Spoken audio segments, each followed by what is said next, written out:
welcome back to Go on Shaw TV. We are now in the kitchen of Cafe Ce Soir, still talking about ChocolateFest. We're going to be making Bison Carpaccio with Chef Cam Tran.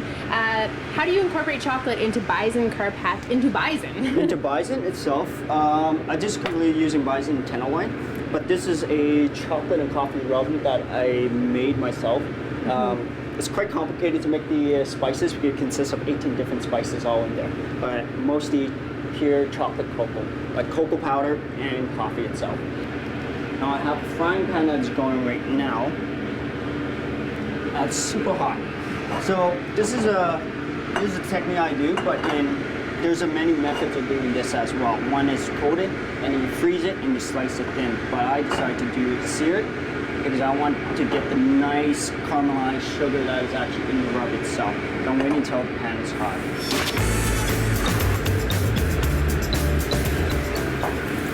So carpaccio is raw, so it doesn't need to be cut that long. So I'm just going to searing it, and you can actually smell the aroma of the sugar and the coffee itself. Now, we should talk about where you source your bison from, because a big part of what you do here at Cafe Ce Soir is what is important is where you source your food from and where you're getting the ingredients, right?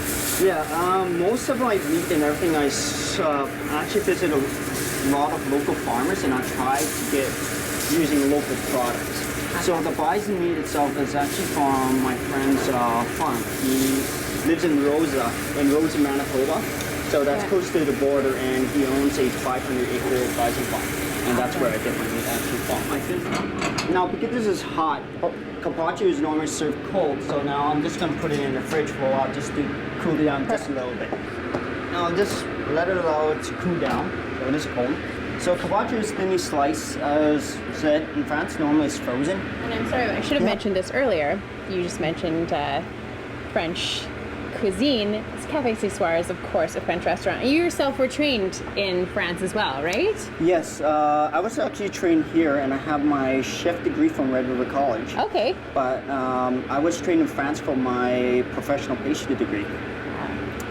Because I found that there's no better place to learn your pastry than France itself. That's fair.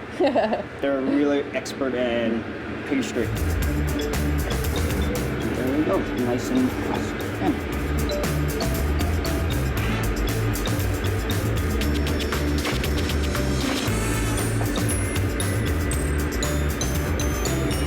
It's beautiful. This is almost done. Now, normally is, depending, everybody has their own recipe. Some people add Parmesan cheese and all that, but this one I don't. I actually made myself is a caper vinaigrette. So that's all I normally do. And what's in a caper vinaigrette? Caper vinaigrette is your basic vinaigrette consists of Dijon mustard, your vinegar, and your olive oil.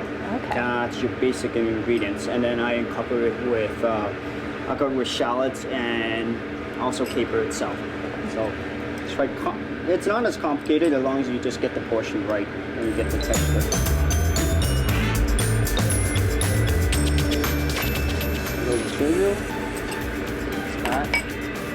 And this is a couple of gnocchi mushrooms. That's for presentation.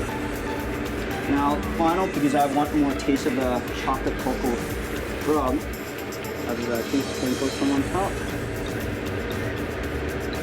There you go. That looks beautiful. Bison Carpaccio. So the Bison Carpaccio is just one of 3 dishes that you guys are making for Ciao's ChocolateFest. The other 2 are more dessert. One's a cocktail and one's a dessert, which you can't make for us today because it takes 2 days to make. Death by Chocolate Cake, which is extremely popular for you guys. This is a popular dish, dessert itself at Cafe Ce Soir because we're known for desserts. Plus, I was trained in France as a pastry chef. So to make the Death by Chocolate, I can't show it because it does take me 2 days to make. Yeah. It consists of 6 layers. So it's flourless. It's flourless chocolate cake, creme brulee, mousse, and then you got the dark chocolate glaze that goes on top. But in France, I can make it in a day because I have a blast freezer. Right here, I don't. So every single layer is frozen. So once you make one layer, you gotta freeze it to the second layer, and then you stack it on top, and that's when you continue on. That's why it takes forever to make. I'm really excited to try it. I have to say, I tried a blueberry pie here last year, and it's probably one of the most memorable desserts I've ever eaten. It was amazing. So I am excited to try the cake. If people want more information on Cafe Ce Soir, where can they go for that? For hours, your location? Our location is directly on our website. So you can visit cafecesoir.ca, or you could go on our Facebook page as well. So that's where all of information is posted, and then our specials and everything is posted there as well. Well, thank you so much, Chef Tran. And if you want more information on Cafe Ce Soir or all the restaurants participating in Ciao's Chocolate Fest, you can visit ciaowinnipeg.com.